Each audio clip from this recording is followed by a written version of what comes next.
विदापुर नाम के एक गांव में सपना नाम की एक लड़की रहती थी।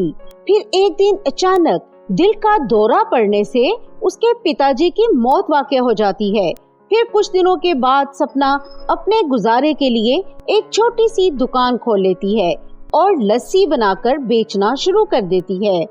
धीरे धीरे सपना की बनाई हुई लस्सी लोगों को पसंद आने लगती है और उसकी दुकान चल पड़ती है। लेकिन वहीं पास में एक रेस्टोरेंट था। सपना की तरक्की देखकर उस रेस्टोरेंट के मालिक विक्रम को बहुत जलन होती है। अरे इस लड़की की दुकान पर तो सारे दिन लोगों की भीड़ लगी रहती है। इस तरह तो ये धीरे धीरे अमीर बन जाएगी और एक दिन मेरी तरह रेस्टोरेंट भी खोलेगी। मुझे इसे यहाँ से भगा देना होगा। अगले दिन विक्रम सपना की दुकान पर पहुँच जाता है और कहता है, सुनो लड़की, मुझे यहाँ तुम्हारा इस तरह लस्सी बेचना बिल्कुल पसंद नहीं है। तुम्हारी वजह से मेरा रेस्टोरेंट नहीं चल रहा। ये आप कैसी बातें कर रहे हैं अंकल? मैं तो सिर्फ लस्सी बेचती हूँ। आपके रेस्टोरेंट में तो खाने पीने की सभी चीजें मिलती हैं। फिर मेरी छोटी सी दुकान से आपका क्या नुकसान हुआ? देखो, मैं कुछ नहीं जानता। तुम अपनी दुकान बंद करके यहाँ से चली जाओ, वरना मुझसे बुरा कोई नहीं होगा। लेकिन सपना पर विक्रम की धमकी का कोई असर नहीं होता। वो लस्सी बेचना जारी रखती है।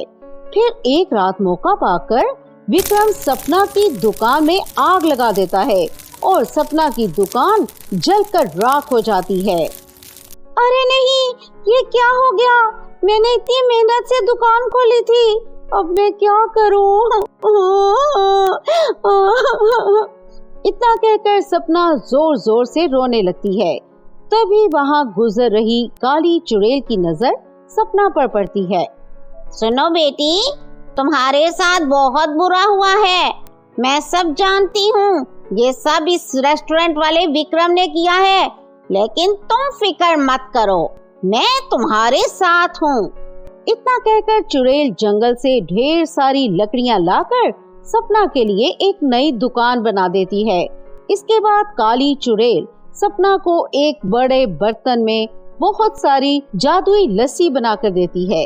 आज से तुम मेरी बनाई हुई लस्सी बेचना शुरू कर दो। ये जादुई लस्सी है और ये कभी खत्म नहीं होगी। अगले दिन सपना काली चुड़ैल की बनाई हुई लस्सी बेचना शुरू कर देती है। लोगों को वो लस्सी बहुत पसंद आती है और लंबी लाइन लगाकर सपना से लस्सी खरीदना शुरू कर देते हैं। ये देखकर विक्रम आग बबूला हो जाता है। अरे अभी कल ही तो मैंने इसकी दुकान जलाई थी और उसने एक दिन में ही नई दुकान खड़ी कर ली। इसे यहाँ से भगाने के लिए मुझे कोई और रास्ता अपनाना पड़ेगा। फिर रात को जब सपना दुकान बंद करके घर चली जाती है, तब विक्रम चोरी से उसकी दुकान में घुसकर वहाँ रखी सारी लस्सी के बर्तन में जहरीली दवाई मिला देता है। लेकिन वो काली चुड़ैल की बनाई हुई जादुई लस्सी थी। उस पर जहर का कोई असर नहीं होता और अगले दिन फिर से लस्सी बेचकर खूब सारे पैसे कमा लेती है। अरे ये क्या हो गया? मेरे जहर का लोगों पर कोई असर नहीं हुआ। बस बहुत हो गया। मैं अभी जाकर इसकी दुकान तोड़ देता हूँ और इस लड़की को चोटी से पकड़कर यहाँ से भगा दूंगा। इतना कहकर विक्रम एक बड़ा सा डंडा उठा लेता है और सपना की दुकान के पास पहुँच जाता है। लेकिन तभी काली चुड़ैल विक्रम की गर्दन पकड़कर हवा में उठा लेती है। पिछली बार तूने इस बेचारी लड़की की दुकान जलाई थी और आज तू इसे मारने आ गया है। अब देख मैं तेरे साथ क्या करती हूँ। चुड़ैल विक्रम के रेस्टोरेंट का सारा सामान गायब कर देती है। अरे नहीं, ये क्या हो गया? सामान कहाँ गया मेरा? आज के बाद तू रेस्टोरेंट नहीं चला पाएगा। ये तेरी सजा है। अरे नहीं नहीं, मुझे माफ कर दो, मेरे छोटे छोटे बच्चे हैं। अगर रेस्टोरेंट बंद हो गया तो मैं अपना गुजारा कैसे करूँगा? प्लीज मुझे माफ कर दो। विक्रम को इस तरह गिड़गिड़ाते हुआ देखकर सपना को इस पर तरस आ जाता है और वो चुड़ैल से कहकर उसका सारा सामान वापस दिलवा देती है। इसके बाद से विक्रम पूरी तरह सुधर जाता है और सपना को कभी परेशान नहीं करता। सपना काली चुड़ैल की जादुई लस्सी से खूब पैसे कमाती है और हंसी खुशी अपनी जिंदगी जीने लगती है।